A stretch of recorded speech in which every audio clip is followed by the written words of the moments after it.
السلام علیکم ورحمت الله تعالی وبرکاته. حامد و مسلم و بعد. یو محترم ورور پوښتنه کړې ده چې د سحر د اذان سره د سحر منځ کیږي او کنه. جناب محترمه، د سحر خپل وخت دی، د ماسپښین خپل وخت دی، د مازیګر او د ماښام او د ماخوستن خپل وختونه دي. دا وختونه شریعت متعین کړي دي کې حدیث قولي مشته، فعلي مشته. د قرآن مجید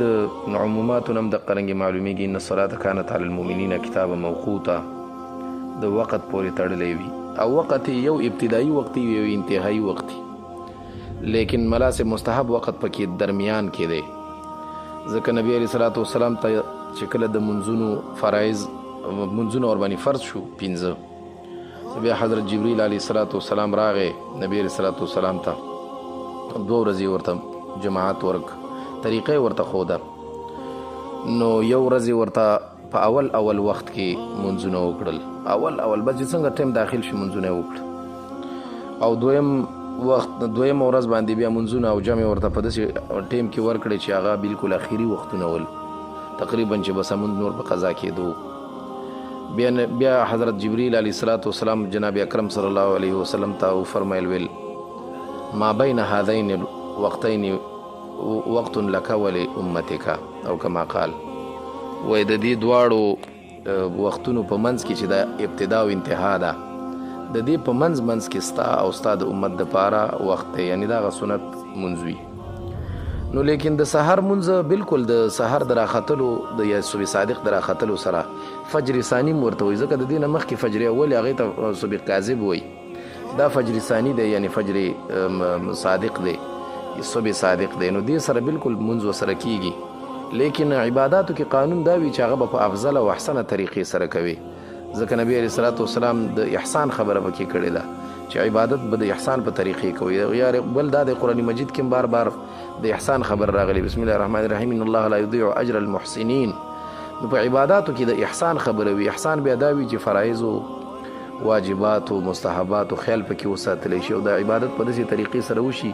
ان تعبد الله کانک تراه، چې د الله عبادت په داسې ترتیب سره کوي لکه الله چې ویني. فإن لم تكن تراه فإنه يراك، که ته یې نه وینې نو هغه خو دې بیا ویني، ځکه الله تبارک وتعالی خو تاسو سره بیا د مرۍ د ونحن اقرب الیه من حبل الورید، نو بیا هغه د مرۍ د رګ نم درته یا شهرګ ورته وایي، د هغې نم درته نږدې دی. نو خلاصه د خبرې دا ده چې په دې کې ښه خبره دا وي چې مونځ نه ځان خلاصول نه وي، داسې نه چې ته وایې چې اوس ملا صاحب وویل چې په دې ټایم کې مونځ کېږي او غرب غروب مونځ وکړي او بیا څملې، نه، مونځ به په جماعت سره کوي او جمعات ته به ځي او په مستحب وخت کې به یې کوي او په سنت وخت کې به یې کوي. د سحر سنت وخت هغه اسفار دی چې لږه رڼا راولګېږي، او دونه وخت مخکې دا مونځ شروع شي که چېرته دا سنت قرت پکې کېږي او دا مونځ فاسد وي نو بیا دوباره راګرځولی کېږي، یعنی کم از کم داسې یو د دې لمر ختو نه داسې یو 15 یا 40 منټه مخکې وي، نو دا هغه مستحب وخت دی. نور پاتې شو ځان ته کور کې منځونه کول دا خطرناکه خبره ده او بې ضرورته، ځکه نبی علیه الصلاة والسلام فرمایي چې والذي نفسي بيده لقد هممت ان امر بحطب. بهرحال نبی علیه الصلاة والسلام فرمایي زما د په ذات د هغه رب قسمي چې زما روح د هغه په قدرت کې دی، ما دا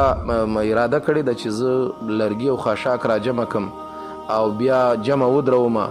او ثم امر رجلا فيؤم الناس ثم اخالف الى رجال، بیا ورشم هغه کسانو پسې چې هغوی په کورونو کې منځونه کوي، فاحرق علیهم بیوتهم، چې د هغوی کورونه ورباندې وسوځوم. نو دا وګوره، ځکه قرآن مجید کې راځي بسم الله الرحمن الرحیم ورکعوا مع الراکعین، نو دا دی چې د رکوع کوونکو سره به رکوع کوئ.